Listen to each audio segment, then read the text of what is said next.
So we're changing the pace a little. We're going to talk about The Dropout. And if any of you have heard about that, it is about Elizabeth Holmes, who was the creator of what was going to be a revolutionary blood testing device, basically, which could take one drop of blood and test for 200 to 300 different diseases. So think about that. Very impressive technology, very impressive biotech.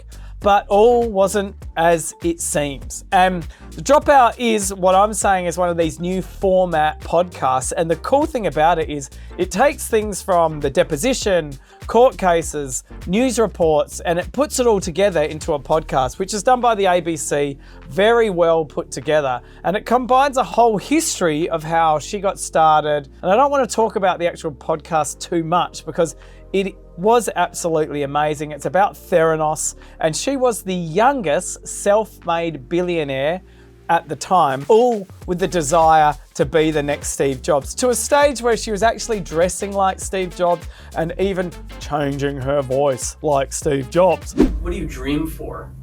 That less people have to say goodbye too soon to people they love. This was started by the ABC, which started as a podcast, and then they put that into a ABC miniseries, which I believe is about to be released right now. The cool part about it is the story of Elizabeth Holmes and what she did at Theranos. Basically, this was a 3-year investigation, which is hosted by the ABC News' Rebecca Jarvis. She pieces together this very well, goes and interviews almost anyone that had anything to do with Theranos, to the stage of things were happening when investors would come down and they would fill up the lab with more people to make it look like more was going on. They did a massive deal with Walgreens, and that deal meant that you could go into a Walgreens, it's a big supermarket chain in America, get that one drop blood test to be able to tell if you've got 200 or 300 different diseases. Very clever technology. So after being on top of the world with the world's